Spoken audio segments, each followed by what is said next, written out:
मोहोळ तालुक्यातल्या एकुर्के गावामध्ये आपण आता आहोत आणि हे जगन्नाथ कोल्हाळ या शेतकऱ्याचं हे घर आहे। खरं तर संपूर्ण कुटुंब एकत्रितपणे नांदतं आहे।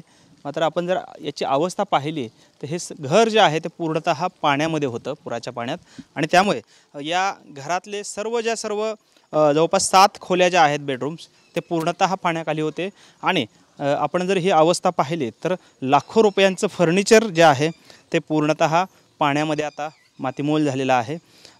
कॉम्प्युटर असेल, वेगवेगळे साहित्य जे आहे ते देखील या ठिकाणी मातीमोल झाल्याचं चित्र पाहायला मिळतं आहे। आपण पाहिलं तर या ठिकाणी हे कोल्हाळ यांचं घर आहे। आणि दुसरीकडे मुलांच्या पुस्तकं जे आहेत तीसुद्धा पूर्णतः पाण्यामध्ये भिजून खराब झालेले आपल्याला पाहायला मिळत आहेत।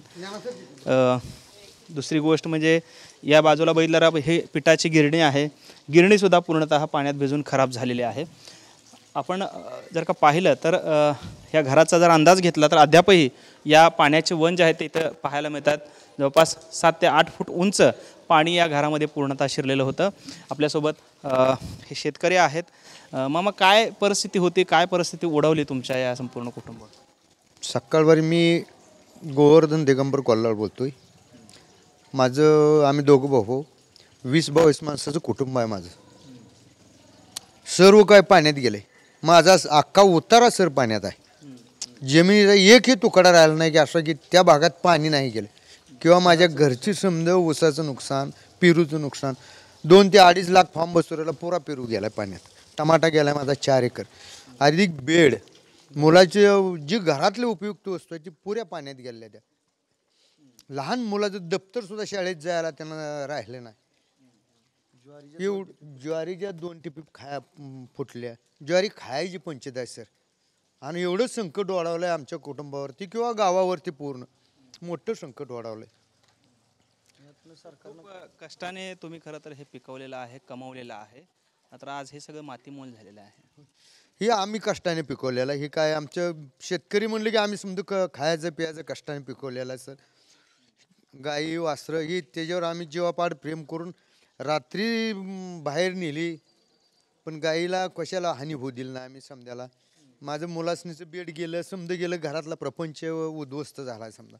पीठ मीठ सुद्धा काय खायला राहिलं नाही। किंवा ह्या मुलांना शाळेत उद्या सकाळ लावायचं म्हणलं तरी दप्तर सुद्धा नाही पाठीवरती, अशी अवस्था झाली आहे पोरामुळे। खरं तर तुम्ही सगळे भावंड इथे राहता, किती साधारणपणे नुकसान झालेलं आहे, काय अपेक्षा आहे सरकारकडून? सरकारनं ह्याचं आमची भरपूर नुकसान झाले, घरात काहीच राहिलं नाही आता सध्या तरी। आता सरकारनं ह्याचं आम्हाला म्हणजे एकरी हेक्टरी काय तर 25-30 हजार रुपये देऊन त्याचं आमचं काय तरी सुद्धा भरपाई निघणार नाही माझी आता। अवघड झाले, फार अवघड आहे, चिंताजनक आहे परिस्थिती आमची आता। तुम्ही आलाय म्हणून आता बाहेर कुठपर्यंत पाणी होतं तुमच्या घराला लेवल साधारण? पाणी होतं, हे काय वन दिसतोय ना मला, ते तिथपर्यंत पाणी होतं। पूर्ण पाण्यातले अवघड झाले सर।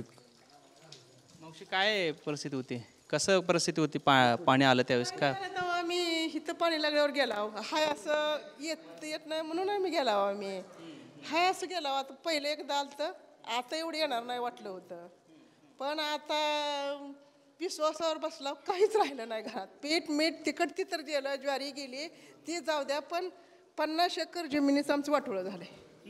सगळा ऊसा अख्खा पाण्यात गेलाय। पेरू 6 एकर, टमाटे 4 एकर, ऊस 30 एकर, सगळा अख्खा पाण्यात आहे आमचा। आम्हाला आता खायला म्हणलं तर ज्वारी फिरी पाक वाटोळं होऊन बसलंय सगळं। 4 दिवस पाहुण्याच्यात काढले ते। आता ही सगळं गाववालीने घेऊन गाळं होत आहे तर धुवून घेतलंय सगळं, तेवढं निदान बसाय पुरतं तर आहे आम्हाला। एवढं कष्टाने सगळं तुम्ही हे कमवलेलं आहे, पण ते डोळ्यासमोर हे सगळं जाताना काय वाटतं, काय भावना आहे? काय आता डोळ्यात बोलताना पाणी येते आमच्या, सगळ्या गावाच्या आमच्या पाहुणडोळ्याचं सगळं झालं तसं। आमच्या इकडं व्हायचे, हिथं व्हायचे, भाऊबंद माहेरात सगळंच आमचं वाटोळं झालंय। इथं आख्या 20-25 घराचं आमचंच नाही, सगळ्याच झालंय। लय वाईट झालं बघा, घरात काही एक असतं का, आमच्या पाक गेलं सगळं।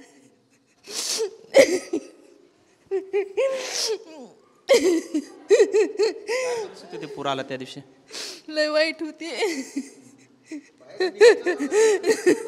आम्हाला एवढं आम्ही 1 कोटी रुपयाचं घर बांधलेलं आमच्या कष्टावर. सगळं आमची कवडं फिवाडं पाकाशी आता ही 50,000ची चौकट आणलेली आम्ही. आता दरवाजा लागत नाही. एवढी वाईट परिस्थिती. आता ही हाय असं सोडून गेला, अजून यायला लागलंय पाणी. सरकारकडे आपण वासनीचं हे तर आमच्या सगळं गावाल्याचं अख्खी गल्ली तशीच आहे बघा. आमचं 1 नंबर. पुन्हा हे असंच पाणी फिरत गेलंय सगळं. काय आता हे असं परमेश्वर काय करेल ते करेल. सरकारकडनं काय अपेक्षा? काय आता आपल्या हातात आहे का त्यांच्या हातात? काय करेल ते करतेली. काय मागणं आहे सरकारकडे? अपेक्षा काय आहेत? काय आमचं जेवढं नुकसान झालं तेवढं द्यावं त्याने.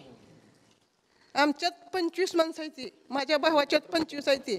माझ्या चुलत भावाच्या सगळं गाईचं मॅट गेलं, त्यांचा पसारा हो काही माझ्या भावाचं मुलगा आहे त्यांचं गेलंय सगळं. माझ्या भावाचं गेलं, दुकानाचं वाटोळं झालं खाताच्या. माझं माहेर हिथंच आहे. सगळं वाटोळं झालंय. आणि हिथं हे जी गायसनीची सगळं होतं, ट्रॅक्टरची अवजारं फिवजारं काय असेल ते सगळं काय असतंय घर आता चाऱ्याचं काय प्रश्न आहे, परिस्थिती आहे? गंज पाक वाहून गेली. इथं एक मोठ्या 2,000चं गंज होती. असंच पळून गेलं सगळं. आता जनावरं कशी जगणार? आता थोडं आहे तिकडं लोक शेजा पाजारी देते ती, पाऊंडरवळं देते ती. तिकडं वस्तीवर नेली 4 दिवस. आता माहेरातनं आम्ही आज सकाळी आलो. सगळ्या 10, 20, 25 माणसांनी घर धुवून काढलं. गाळ होता सगळा. TV फुटली. फ्रीज गिरण्या काहीच राहिलं नाही. तुम्ही आज फिरून बघा काहीच राहिलं नाही. संसारच गेलाय सगळा आमचा. पण पाहतोय खरं तर खूप अवघड असतं. पै पै करून जमवलेला सगळा हा जो काही संसार आहे तो संपूर्णतः पाण्यामध्ये गेल्याचं या कोल्हाळ कुटुंबाचं आपल्याला पाहायला मिळतं. या व्यथा सरकारपुढे ते मांडतायत.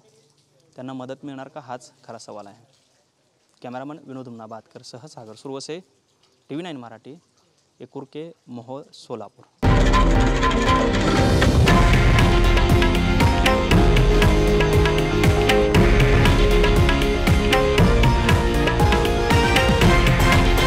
हे आहे देशातील नंबर 1 न्यूज नेटवर्क आणि आपण पाहत आहात TV9 मराठी, एकमेव.